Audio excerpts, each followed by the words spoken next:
Growing up, I always had this picture in my head of what life was supposed to look like. I imagined a steady job, a comfortable home, and most importantly, someone by my side who just got me. I thought that when I met the right person, life would feel like it was finally falling into place. I worked hard to get there too. I wanted to be the kind of guy who could offer stability, someone who could make a partner feel safe, supported. But I'll be honest, things didn't go exactly as planned. Financial stability, that was a moving target. And relationships, well, let's just say I wasn't exactly a natural when it came to dating. To tell the truth, I had this nagging fear that maybe I'd never measure up. Maybe I wasn't good enough to attract the kind of person I wanted to spend my life with. It's tough to admit, but the older I got, the louder that fear became. Still, I held on to this belief that if I could just find the right person, everything else would click into place. It felt like finding her would be like flipping a switch, like the missing piece of my life would finally slot in. I was convinced that together, we'd build that life I'd always dreamed about. Then I met Sarah. I'll admit, it felt like fate. Sarah was everything I thought I'd been searching for. Or at least, that's what I wanted to believe. When I first met Sarah, it was like everything clicked. We had so much in common, and it felt easy. It wasn't just her smile or the way she laughed. It was how comfortable I felt around her. We talked for hours about everything. Our dreams, our fears, the kind of life we wanted to build. It all felt so right, like we were on the same page in a way I hadn't experienced before. I remember our first date like it was yesterday.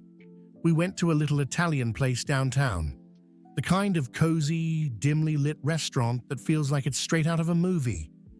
We talked about everything, from childhood memories to the kind of house we'd want to have one day. There was this chemistry between us that I couldn't explain, but it was undeniable. I knew, deep down, that I was in the presence of someone special. She was beautiful, funny, and had this warmth that made you feel like you could tell her anything. And when she looked at me, I felt seen. Not just as some guy trying to figure life out, but as a person worthy of love. I started imagining a future with her, picturing us sharing everything from big milestones to quiet nights at home. The dream I'd held onto for so long felt like it was coming true. For a while, everything seemed perfect. We were in sync in ways that made me believe we were meant to be together. And for the first time in a long time, I thought maybe I had finally found the person who could fill that gap in my life, the one who would make everything better. It felt like this was it. We had the potential for something real. I remember thinking that this was the love story I'd been waiting for. I was finally starting to believe that maybe all my fears, all my insecurities, would finally be put to rest. Maybe this was the life I had always dreamed about. But as I would soon realize, nothing ever stays perfect forever. At first, I didn't notice the cracks. I was too busy enjoying the good times, swept up in the whirlwind of this new relationship. But soon enough, those cracks started to show. Little things at first, small disagreements that I brushed off as nothing major. But over time, the frequency of those moments started to increase. We'd argue about dumb things, like which movie to watch or where to eat. And it seemed like those silly fights would end in silence instead of laughter. I could feel a shift in the air though, like there was something unspoken between us. It wasn't the kind of tension you could put your finger on, but I knew something wasn't quite right. I started questioning myself. Was I not good enough anymore? Was I not saying or doing the right things? I remember wondering if maybe I'd said something wrong, or if I was failing in some way. It wasn't the same lightheartedness we had at the beginning. Then came the real heart of it. We both had our issues. Mine were tied up with fears I hadn't fully addressed, things I didn't want to admit even to myself. For Sarah, it was her need for stability, for things to always go according to plan. When life got a little messy, when I couldn't offer that certainty, she started pulling back. I felt like I was losing her, but I couldn't figure out why. The worst part? I felt like I was standing on eggshells. Every time we got into a disagreement, I'd wonder if this was it, if this would be the fight that finally broke us apart. I'd search for something to fix it, but the harder I tried, the further away she seemed to get. And the more I tried to be the perfect partner, the more I realized maybe we weren't as perfect for each other as I'd thought. It wasn't just the arguments, it was the silence that followed them, the awkward pauses that grew longer as time went on. Something had shifted, and neither of us could put it back the way it was. I had a sinking feeling in my stomach that I couldn't shake. Maybe we had both been in love with an idea of each other, not the real versions of who we were. And the more I thought about it, the more I wondered, was this really love? Or was it something we'd created because we thought it should be there? I remember the moment I realized it. I was sitting alone one night, just thinking about everything, the good, the bad, and the messy in between. And it hit me like a ton of bricks. I wasn't really in love with Sarah, not in the way I thought I was.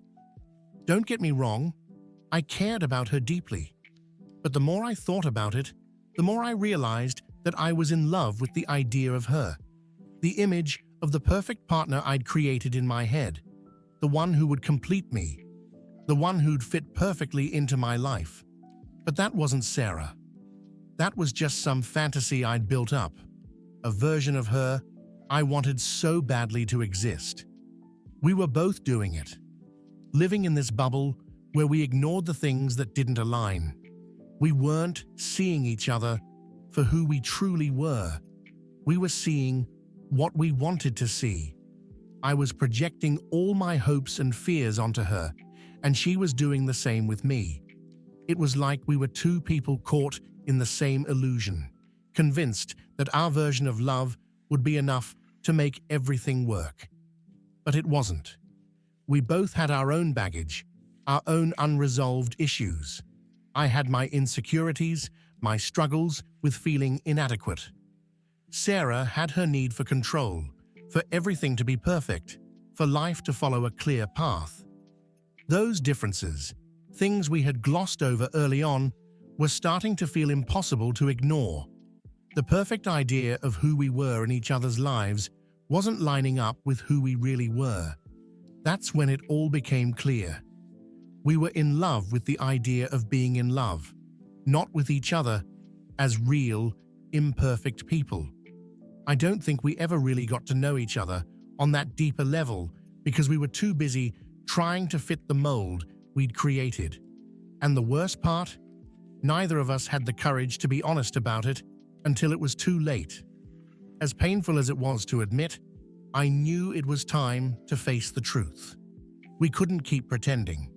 Not if we wanted something real. The breaking point came slowly, like a storm that you see coming but can't stop. It wasn't just one big thing. It was 1,000 little things that piled up and finally broke us apart. It started with the way we handled stress. We'd always been good at handling the good times, the fun adventures, the easy days, but when life threw us curveballs, we fell apart. Money issues, family drama, my work stress, all of it started to push us further apart instead of bringing us together. I'll never forget the day we argued about something so trivial that it became the breaking point for me. We were fighting over a trip I wanted to take, a weekend getaway I thought would help us reconnect. It should have been something simple, but instead, it became this huge thing. Sarah didn't want to go. She didn't like the idea of spontaneous trips, didn't want to spend the money, and just didn't seem to care. I pushed harder, and she pulled away more. By the end of the conversation, I was frustrated, and she was upset, and neither of us was listening to the other anymore. That fight was just the tip of the iceberg. It wasn't really about the trip. It was about the fact that we didn't understand each other anymore. We weren't working through our differences. We were letting them fester. Every disagreement, no matter how small, felt like a reminder that we weren't in sync anymore. And worse, we didn't know how to get back on track. I started to wonder if I was holding on to something that wasn't there. Was I trying to fix something that was already broken? We'd stopped communicating, stopped truly listening to each other. It wasn't just the arguments that hurt, it was the silence that followed them. The way we'd sit in the same room, both in our own worlds, neither of us able to break through the walls we'd built. The truth was, I was scared. I was scared that this was it, that we were heading towards something that neither of us wanted. But I was also afraid to let go. I didn't want to admit that we weren't the perfect couple I had imagined us to be. But deep down, I knew I had to make a decision. We couldn't keep going in circles, living in this cycle of conflict without resolution. And so, after another argument that left us both emotionally drained, I knew it was time. We needed to end things, not because we didn't love each other, but because we didn't know how to love each other the way we needed anymore. The breakup wasn't easy. I don't think anything could have prepared me for how much it would hurt. Even though I knew deep down it was the right choice, it felt like losing a part of myself. I had invested so much into that relationship, built my future around it. To suddenly let go of all those plans, those dreams I'd imagined, was a tough pill to swallow. For weeks, I was a mess. I kept thinking about the what-ifs. What if we had tried harder? What if I had said something different, or done something differently? The pain wasn't just in losing Sarah. It was in facing the fact that I wasn't the person I thought I was. I had spent so much of my time trying to be what I thought she needed, what I thought we both needed, that I had lost sight of who I really was. In the silence after the breakup, I finally had the space to breathe, to really think about what I wanted for myself, apart from anyone else. It was uncomfortable at first. I spent a lot of time alone, just figuring out who I was, when I wasn't trying to be someone's partner. I started picking up old hobbies I'd let go of. Things like painting, running, reading. It was strange at first, but gradually I began to feel a sense of clarity I hadn't felt in a long time. I realized something.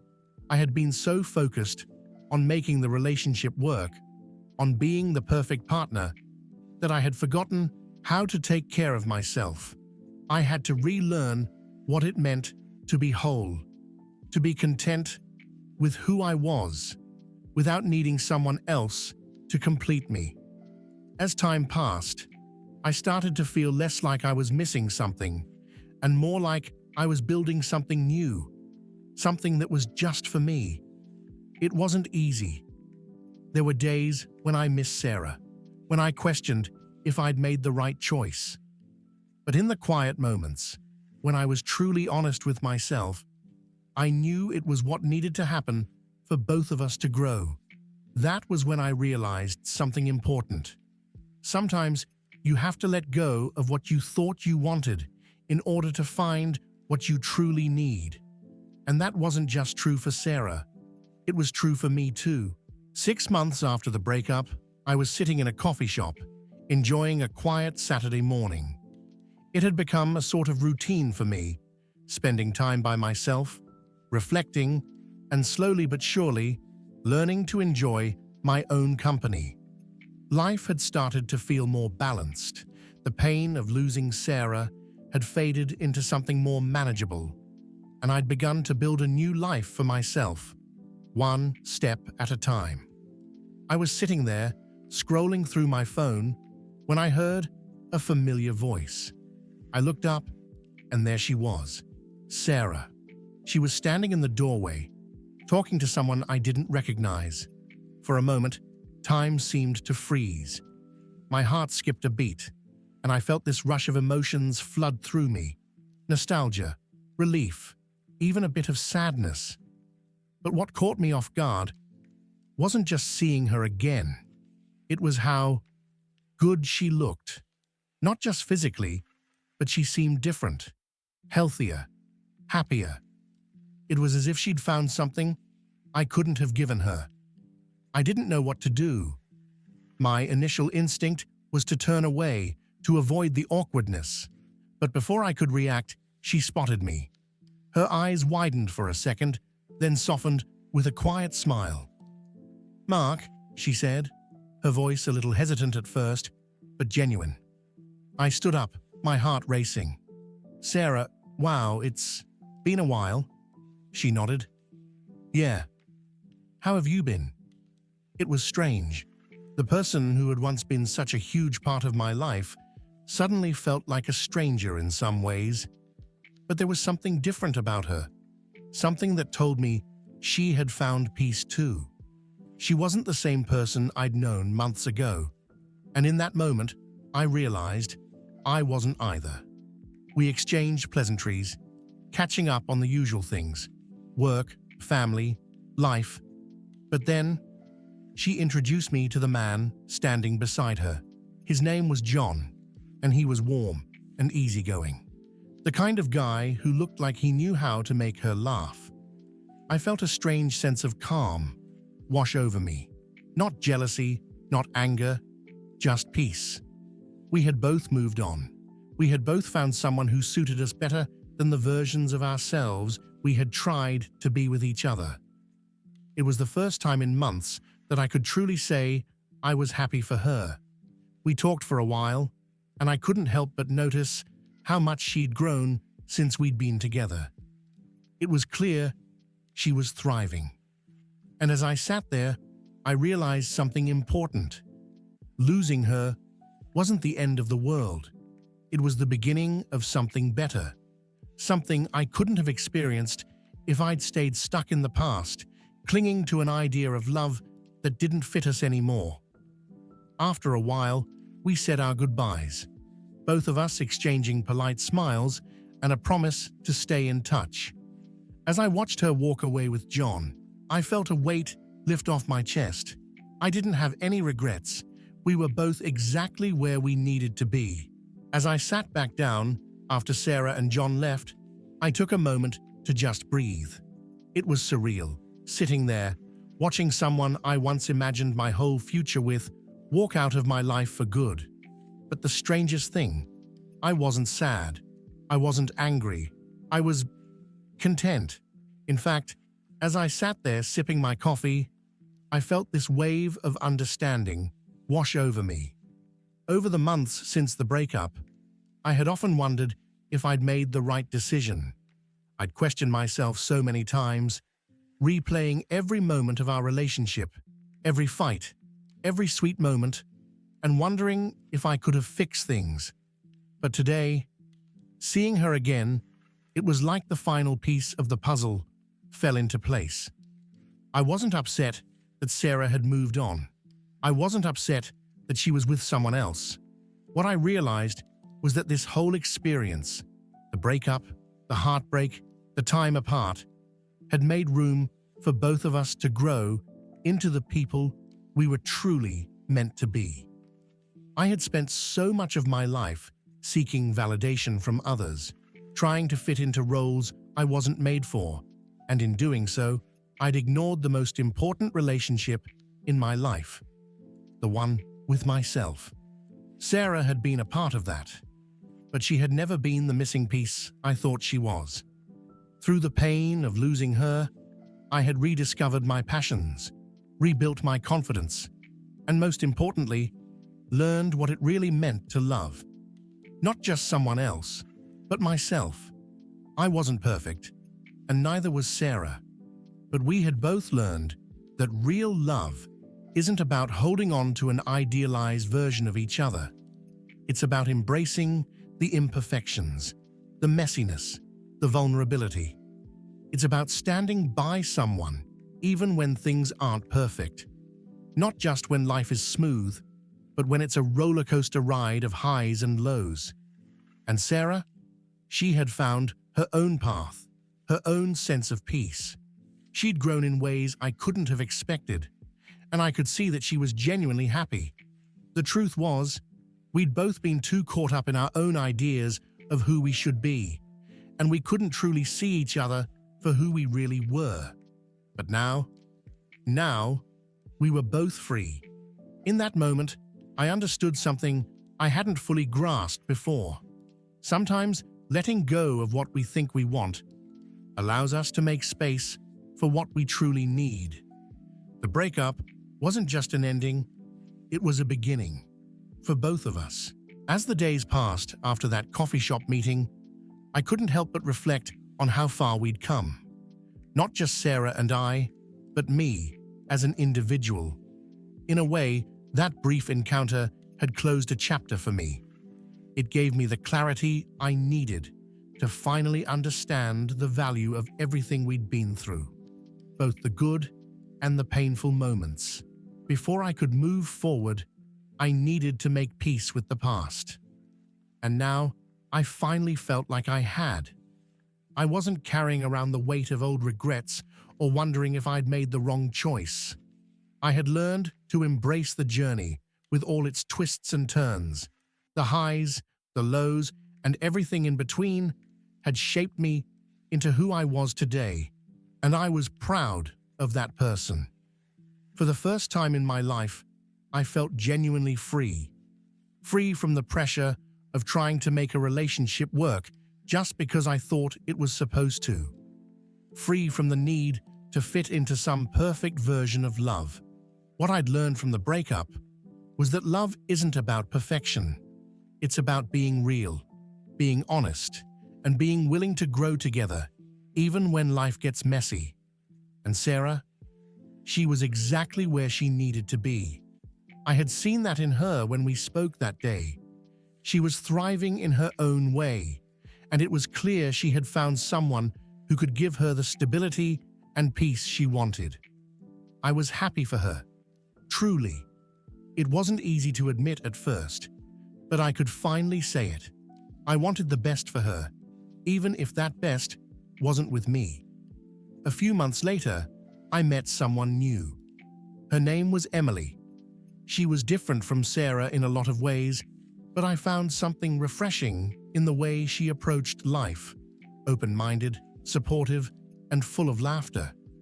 It wasn't a rebound. It wasn't about replacing Sarah. It was about finding someone who truly aligned with where I was in my life now. Someone who accepted me for who I was, without the need to pretend or be anyone else. I learned that love isn't something you chase. It's something that comes when you're ready to accept yourself first. Only then can you truly give that love to someone else. I had to lose what I thought was love in order to find the love that was meant for me, both with myself and with Emily. As for Sarah, I hoped she'd found the same peace. I hoped she'd found someone who could give her what she truly needed.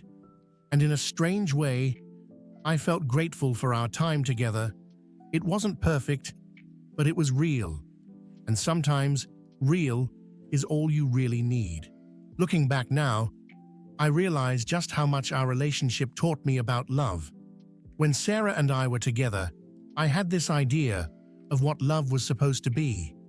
I thought it was about finding the perfect person, living a fairy tale life where everything falls into place. But that's not real life, is it?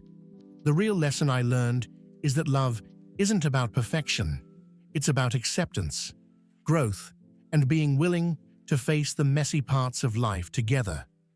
I used to think that if things weren't going well, it was a sign that we weren't meant to be.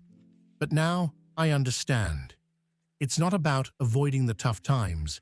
It's about being there through the highs and the lows, the easy moments and the difficult ones. Real love means staying when things get tough, not just when things are easy. It means knowing when to fight for a relationship and when to let go, and understanding that sometimes letting go is the most loving thing you can do for both people. For the first time, I feel like I've learned to love in a way that's healthy, grounded, and real. I know who I am, and I know what I need in a relationship. And that's what I want to bring into my future, whether that's with Emily or anyone else.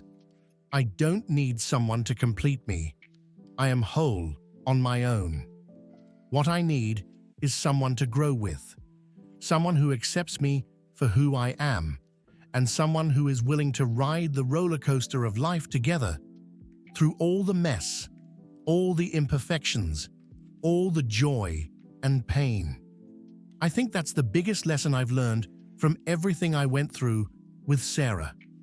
Love is about growing together, not fitting into a mold. It's about being real, being vulnerable, and being there for each other, no matter what life throws your way. And even though we didn't end up together, I'm grateful for the time we shared. It was an important chapter in my life, and it helped shape the person I am today. In the end, sometimes you need to lose someone to realize that real love isn't about the highs of the relationship.